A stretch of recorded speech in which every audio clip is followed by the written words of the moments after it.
En entrant dans la salle d'audience, ma mère a étouffé un rire et mon père a secoué la tête. C'était le dernier souvenir avant que tout bascule, avant que la lame invisible de la trahison ne me transperce l'âme. J'étais mort, ou du moins, je le croyais, le corps inerte sur le sol froid du tribunal, entouré de murmures accusateurs et de flashs de caméras qui capturaient ma chute comme une scène de théâtre absurde. Mais la mort n'est pas une fin, pas quand le destin, ce farceur cruel, décide de te renvoyer en arrière. J'ai rouvert les yeux sur le même jour, 5 ans plus tôt, dans mon appartement haussmannien du Marais, le soleil filtrant à travers les voilages comme une promesse mensongère. Mon cœur cognait, non pas de peur, mais d'une rage primitive, viscérale, celle d'un homme qui avait tout perdu à cause d'un frère de sang, d'une femme qui avait faim l'amour, et d'un secret familial enterré sous des couches de mensonges dorés. Paris, cette ville de lumière et d'ombre, allait être le théâtre de ma renaissance. Et cette fois, je ne serais pas la victime, j'aurais le couteau par le manche. Je m'appelais Alexandre Duval, 32 ans à l'époque de ma mort, un avocat ambitieux qui gravissait les échelons du barreau parisien avec l'acharnement d'un loup affamé. Fils d'un magistrat respecté et d'une galeriste excentrique, j'avais grandi dans l'ombre des boulevards, bercé par les échos des scandales qui font la une du Figaro. Mon meilleur ami, Étienne Laurent, était comme un frère. Nous avions partagé les bancs de Sciences Po, les nuits blanches à disséquer des dossiers, et même les cœurs brisés d'étudiantes éphémères. Et puis il y avait Claire, ma fiancée, avec ses yeux verts comme la Seine en crue et son sourire qui désarmait les juges les plus sévères. Ensemble, nous formions le trio invincible, l'avocat, le journaliste d'investigation, et l'héritière d'une fortune pharmaceutique. Mais sous cette façade idyllique couvait un poison lent. Tout avait commencé avec l'affaire Moreau, un scandale financier qui avait éclaboussé les plus hautes sphères. J'avais été chargé de défendre un client innocent, un cadre moyen piégé dans un réseau de corruption impliquant des labos de Montparnasse. Étienne, alors reporter au Monde, couvrait l'affaire. Claire, dont la famille possédait des parts dans ces mêmes labos, me murmurait des conseils bienveillants au lit. J'avais gagné le procès, mais à quel prix? Des nuits sans sommeil, des menaces anonymes glissées sous ma porte, et une intuition sourde que quelque chose clochait. Ce jour-là, 5 ans avant ma chute, je me levais du lit en sueur, le goût du sang encore sur la langue, un écho fantôme de ma gorge tranchée par les mensonges au tribunal. Claire dormait encore, nue sous les draps de soie, son souffle régulier comme un métronome de la trahison à venir. Je la regardais, et pour la première fois, je vis au-delà de sa beauté, les courbes de son corps n'étaient que des pièges, ses lèvres des armes empoisonnées. Dans ma vie précédente, elle avait témoigné contre moi, jurant sur la Bible que j'avais falsifié des preuves pour l'affaire Moreau, me faisant passer pour un corrompu. Étienne avait publié l'article qui m'avait achevé, l'avocat Duval, marionnette des cartels pharmaceutiques. Et mes parents? Ils avaient ri, ou du moins feint l'incrédulité, avant de me renier publiquement pour sauver les apparences. Je traversais le salon, pieds nus sur le parquet ciré, et m'arrêtais devant le miroir ancien hérité de ma grand-mère. Mon reflet me fixait, des yeux injectés de sang, une mâchoire crispée. « Tu es vivant, Alexandre, murmurai-je. Et cette fois, tu vas les détruire. » Le plan germait déjà, un échafaudage de vengeance bâti sur les ruines de ma mémoire. Mais la revanche n'est pas un sprint, c'est un marathon semé d'embûches morales, de choix qui vous rongent l'âme. Allais-je devenir le monstre que j'avais juré de combattre? Paris, avec ses cathédrales gothiques et ses ruelles sombres, jugerait. Je m'habillai rapidement un costume gris perle, chemise immaculée, cravate bleu marine comme un serpent prêt à mordre. Claire s'éveilla, s'étira avec un bâillement félin. « Chérie, tu es debout tôt. Le rendez-vous avec Étienne ?» Sa voix, miel et venin. Je souris, un sourire que je forçai jusqu'aux oreilles, et l'embrassai sur le front.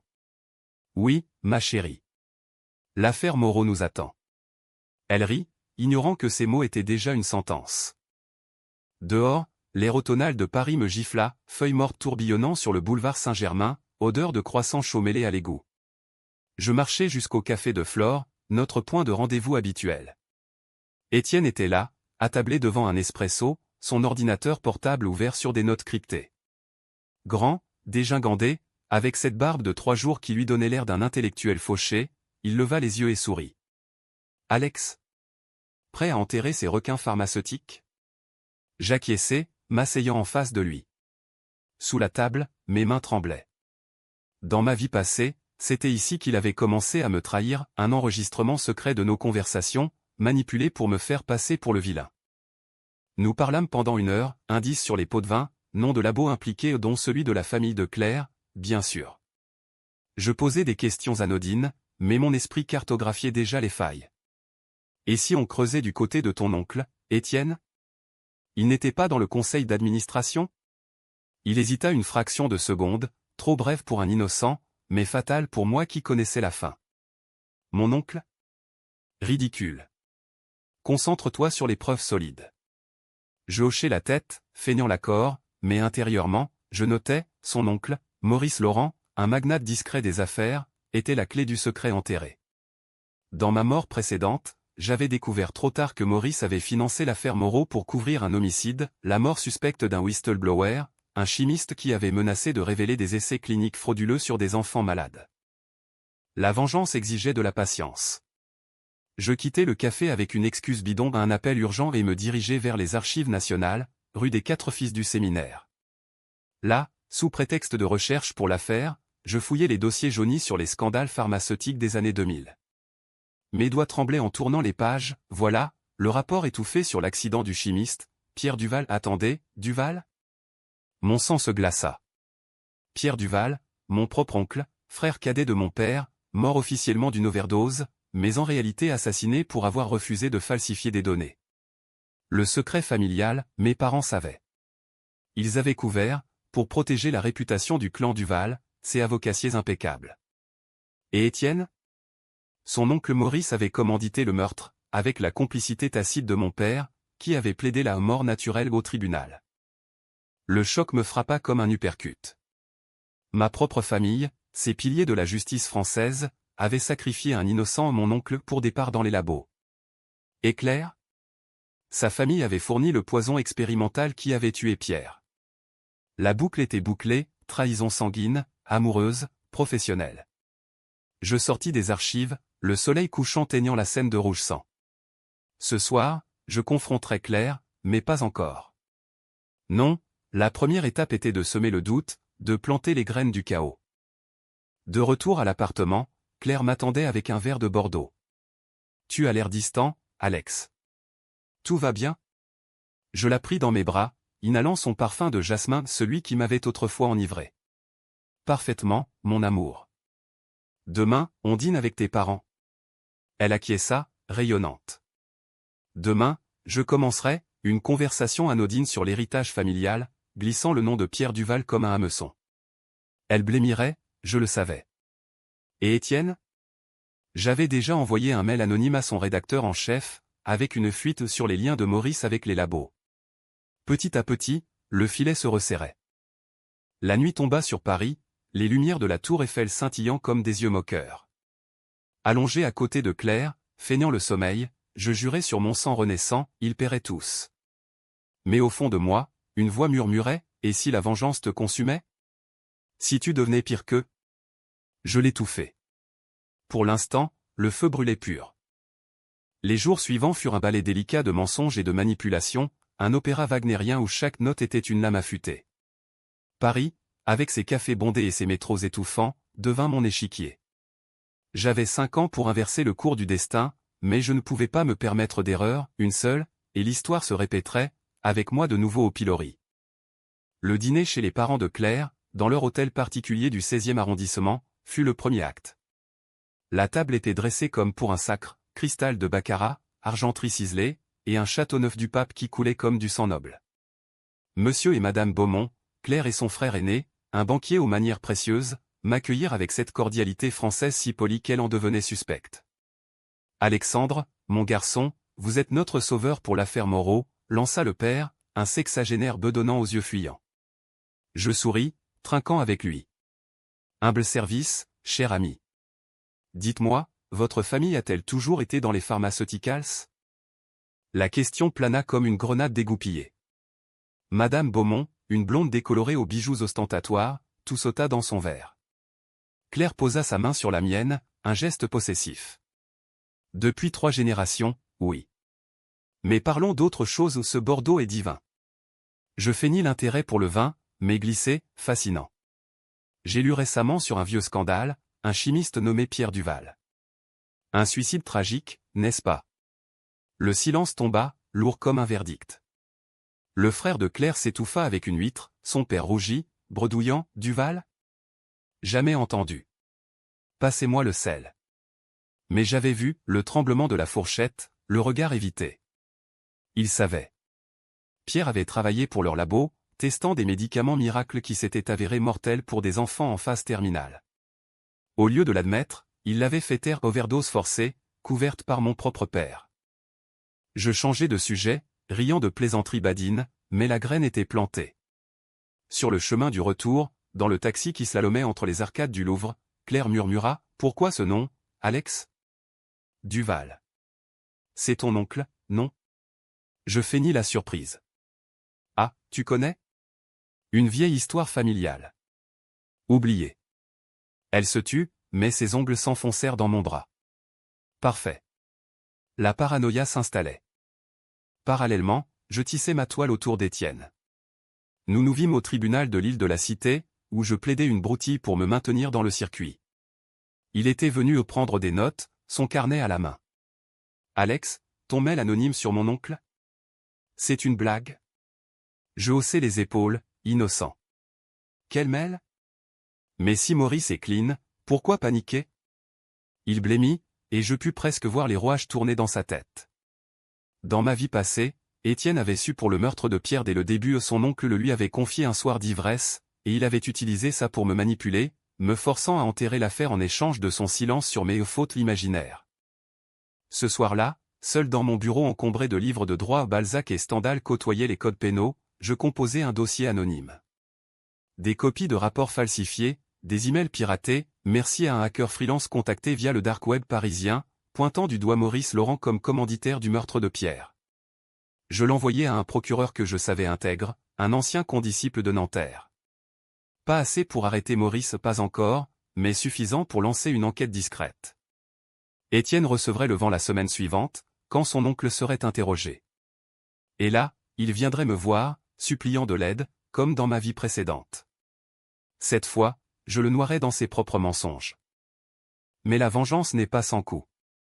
Les nuits, les cauchemars revenaient, le tribunal, les rires étouffés de ma mère, le hochement de tête de mon père signifiant « tu es seul ».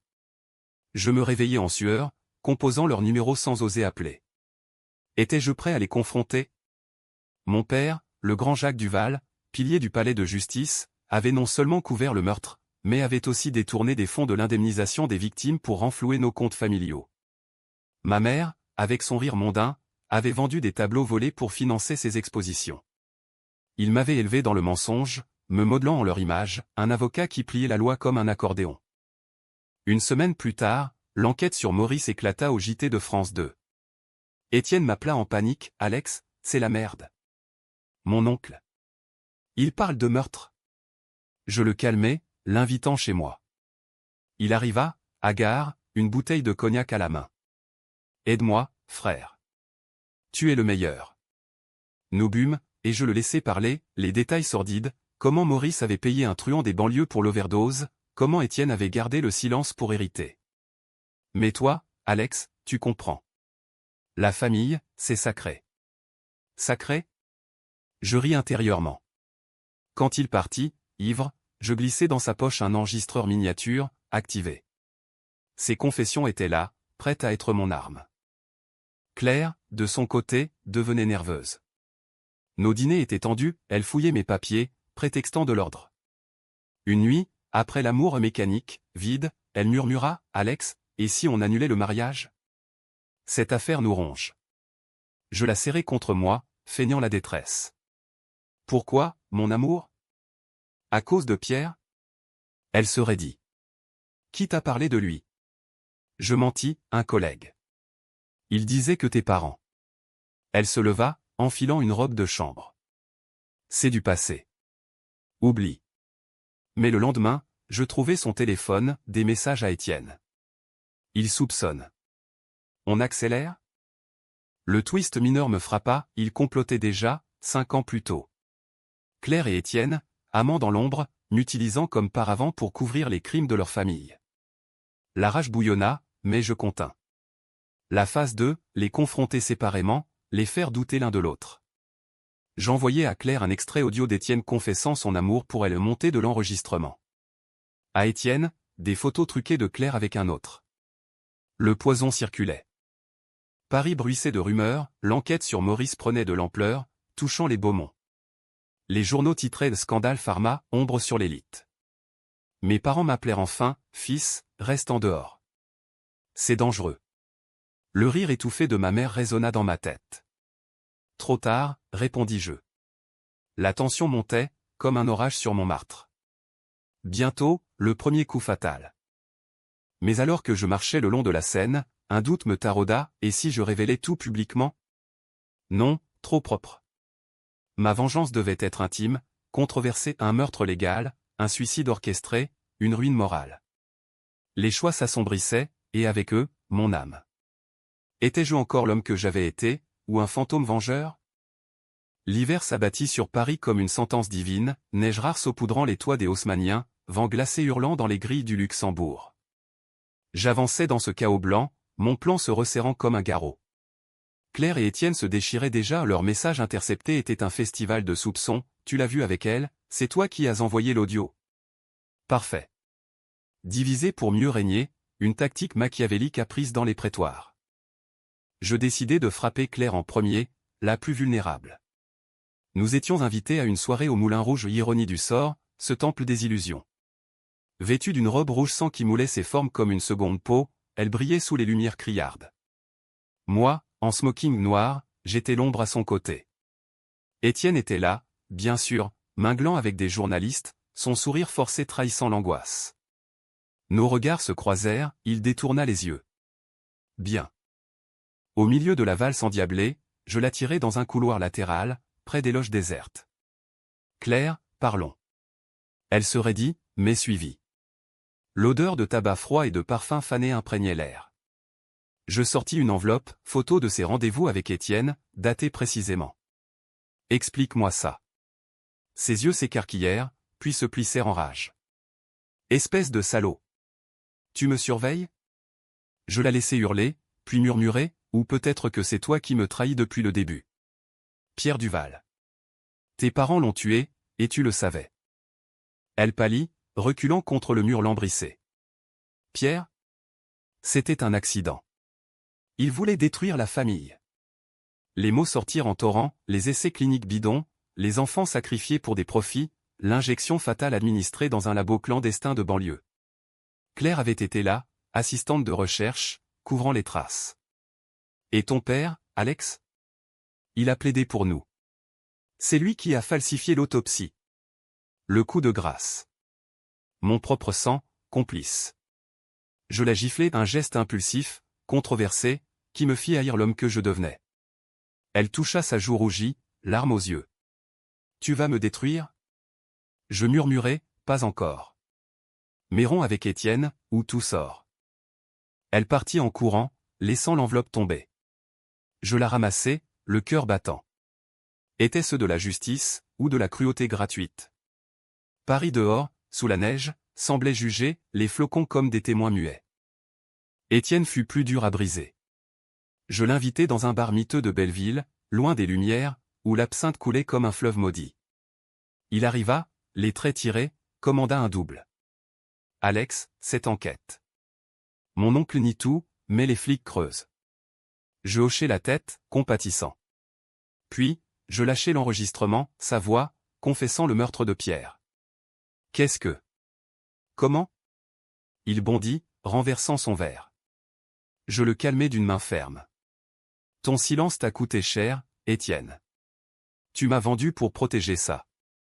Il s'effondra, pleurant comme un enfant. Les détails affluèrent, Maurice l'avait forcé à garder le secret, menaçant sa carrière, mais Étienne avait vu une opportunité de me manipuler pour qu'il enterre l'affaire Moreau, qui touchait de près les labos. Et Claire. Elle était dans le coup. On s'aimait, Alex. Toi, tu étais le pion. Le rire amer m'échappa. Amant, contre moi. Je lui tendis un marché, témoigne contre Maurice, où l'audio va à la presse. Il accepta, brisé. Mais en partant, je glissai un traceur dans sa veste. La confiance était morte, la surveillance, éternelle.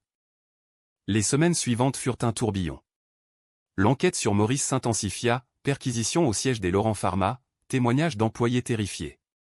Étienne, sous ma pression, filtra des docs à la police. Claire, isolée, tenta de me reconquérir, dîner romantique au Ritz, promesse de fiançailles accélérées. Je jouais le jeu, mais chaque baiser était un poison. Intérieurement, le doute grandissait. Mes choix chantage, violence me rongeaient. Un soir, seul sur le pont des Arts, cadenas d'amoureux moqueurs autour de moi, je pensais à Pierre. Mon oncle, l'idéaliste, mort pour la vérité. Étais-je son vengeur, ou son bourreau par procuration? Puis, le coup de théâtre, une lettre anonyme chez moi. Arrête, ou ta famille paie. Signé d'un symbole, un serpent enroulé, emblème des Beaumont. Il contre-attaquait. Je ripostais, un article anonyme dans le Canard enchaîné, liant les Duval au cover-up. Mes parents appelèrent, furieux. Qu'est-ce que tu fabriques, fiston? Tu nous ruines. La voix de ma mère, ce rire étouffé transformé en sanglots. Vous m'avez ruiné en premier, répondis-je. Mon père raccrocha, mais je savais, il craquait. La tension culmina lors d'une confrontation familiale, dans notre maison de campagne en Normandie, falaise battue par la mer, vent hurlant comme des fantômes. Ils étaient là, parents, Claire, invités pour sauver les apparences, même Étienne, prétextant un week-end amical. Le dîner fut un chant de mine. Alexandre, ses rumeurs sur Pierre. Absurde, lança mon père, coupant son faux filet. Je posai ma fourchette. Absurde? Comme falsifier une autopsie pour les Beaumont? Le silence. Ma mère étouffa un hoquet, Claire blêmit. Étienne fixait son assiette. La dispute éclata, accusations volèrent, verre brisé. Tu étais un enfant, Alex. On t'a protégé, hurla mon père. Protégé? En me modelant en menteur? Je révélai tout, les fonds détournés, les tableaux volés, les amours adultères. Claire s'enfuit en larmes, Étienne me défia du regard. Tu vas nous détruire tous? Oui. Mais au milieu du chaos, un choix controversé, je tendis à mon père un dossier preuve de sa complicité. Confesse-toi, ou je le fais. Il refusa, me giflant. Le sang coula de ma lèvre, écho de ma mort passée. Je partis dans la nuit, laissant la tempête derrière. De retour à Paris, l'enquête bougea, Maurice arrêté pour homicide. Étienne témoigna, se retournant contre son oncle pour un deal. Claire me supplia, épouse-moi, et on fuit. Je refusai, la brisant d'un dernier mensonge, je sais pour les enfants. Tu as injecté le poison toi-même. Vérité à moitié, assez pour la hanter. Mais le vrai danger guettait, les Beaumont, furieux, engagèrent un tueur. Une nuit, dans une ruelle du Marais, une ombre m'attaqua à couteau luisant. Je me défendis, corps entraîné en secret, j'avais pris des cours de Krav Maga depuis ma renaissance. Le combat fut brutal, coup sourd, sang sur les pavés. Je le laissai pour mort, mais pas sans une trace son portefeuille, menant au Beaumont. Choix moral, tuer ou non? Je choisis la vie, mais appelai les flics anonymement. Controversé, j'aurais pu l'achever, clore le cercle. Au lieu, la loi intervint, me rongeant de frustration. Paris se refermait, orageux. La vengeance approchait du climax, mais à quel prix pour mon âme?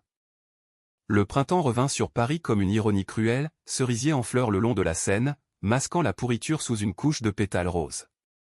L'arrestation de Maurice avait fait les unes, l'Empire Laurent s'effondre, meurtre et corruption, et avec elle, les fissures s'élargirent. Étienne, désormais informateur protégé, vivait dans l'ombre, changeant d'hôtel comme un fugitif. Claire avait disparu, envolée à Deauville chez ses parents, mais ses appels nocturnes étaient des suppliques larmoyantes. Reviens, Alex. On peut tout effacer.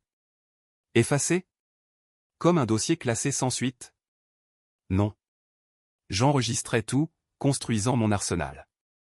Mes parents, eux, contre-attaquèrent à la manière Duval, un avocat de la famille, un requin du barreau, me convoqua pour réconciliation. Rendez-vous au Procope, le café historique où Voltaire s'était enivré de liberté. Mon père y était, vieilli, ridé comme un parchemin. Fils, arrête cette folie. Pierre était un faible, il méritait pas mieux. Le dégoût me submergea. Et moi? Vous m'avez laissé crever au tribunal pour vos secrets. Il rit, ce rire paternel condescendant. Tu exagères. C'était pour ton bien. Je posai sur la table une clé USB, enregistrement, transfert bancaire, Confesser, ou la presse sait. Il hésita, puis, tu es comme ton oncle. Un idéaliste qui finira mal. Il partit, mais je vis la peur dans ses yeux. Le lendemain, un article fuitait dans Libération, Jacques Duval impliqué dans Cover-up Pharma. Scandale. Ma mère appela, hystérique, tu nous tues.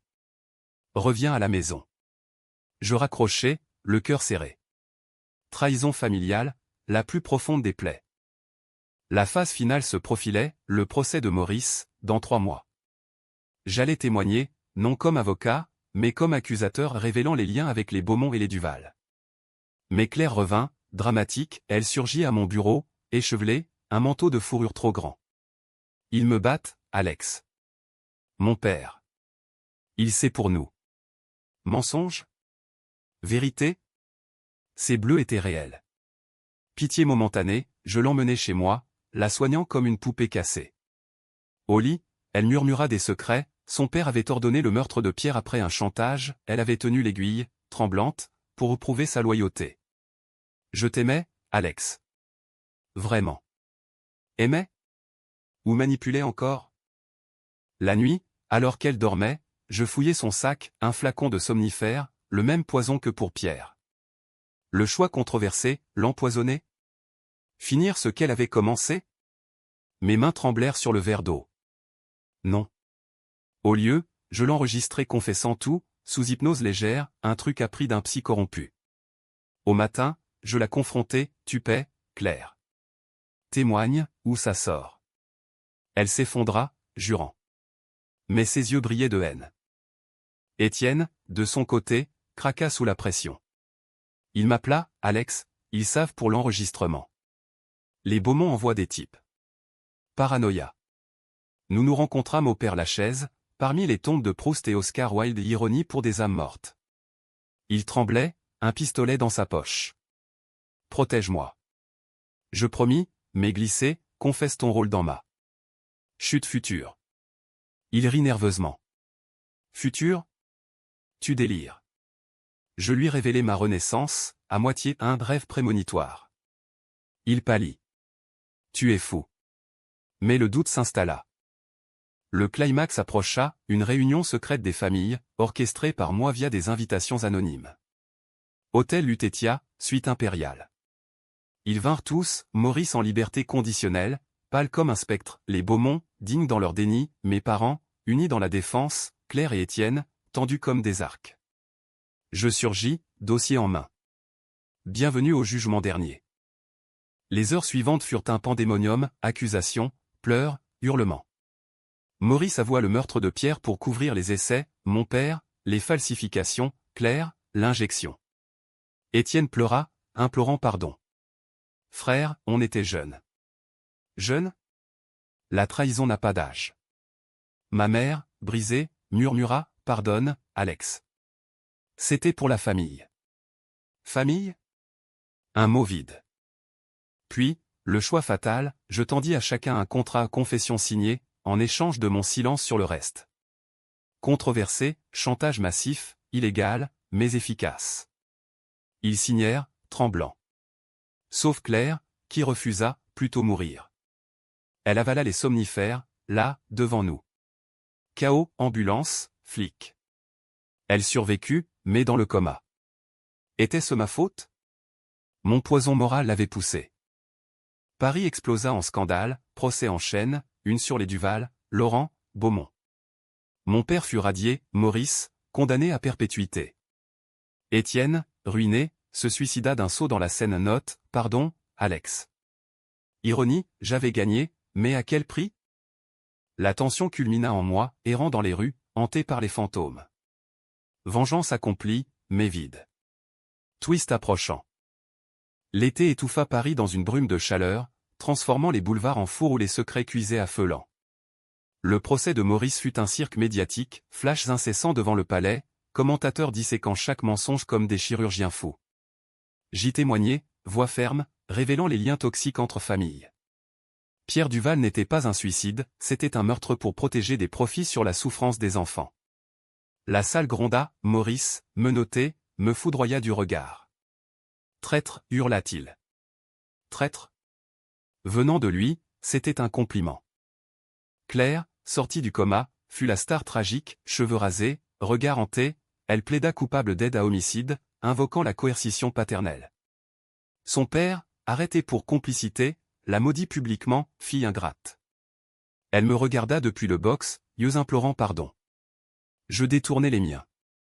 Pardon? Pour les nuits où elle avait ri de mes doutes, pour le témoignage qui m'avait condamné dans ma vie passée? Mes parents s'effondrèrent en privé. Mon père, déchu, erra dans notre maison normande, buvant du calvados jusqu'à l'oubli. Ma mère vendit la galerie, ses rires étouffés remplacés par des sanglots secs. Ils m'écrivirent une lettre, nous t'avons aimé, à notre façon tordue. Pardonne. Je la brûlai sur le pont Neuf, cendre dans la Seine comme exorcisme. Amour? Une illusion, comme Paris elle-même. Avec Maurice condamné, Étienne mort, Claire en prison, peine suspendue, mais brisée, la vengeance semblait achevée.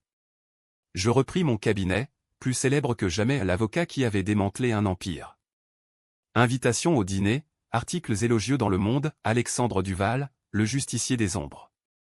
Mais la nuit, les fantômes dansaient, le rire de ma mère, le couteau dans mon dos fantôme, le visage de Pierre, suppliant. Le twist final frappa comme un éclair, une semaine après le verdict, un colis anonyme chez moi. Dedans, un dossier jauni et l'autopsie originale de Pierre, falsifié non par mon père seul, mais avec l'aide de moi. Moi? Des notes manuscrites, datées de mes 16 ans, aident papa à corriger le rapport. Secret. La mémoire refit surface, réprimée par ma renaissance. J'avais su, enfant, pour les bleus suspects sur le corps de Pierre lors de l'enterrement. Mon père m'avait forcé à mentir, à signer comme témoin. J'étais complice dès le berceau. Le choc me terrassa. Ma vengeance?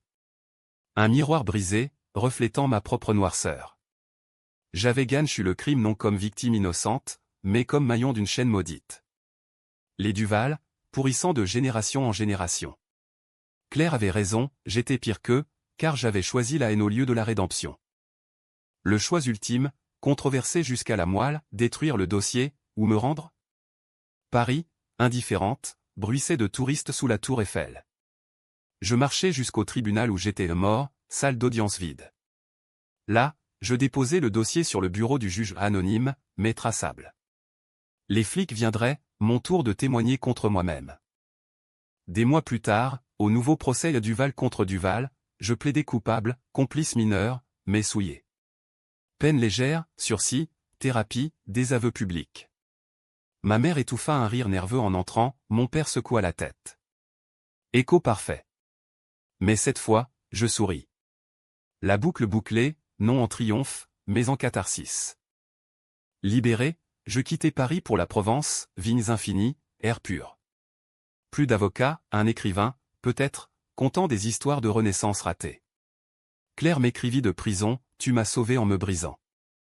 Vrai. La vengeance avait été BKCH, j'avais gagné la justice, perdu l'innocence. Mais renaître, c'est accepter les cicatrices. Fin, ou nouveau début? Paris, au loin, clignotait encore.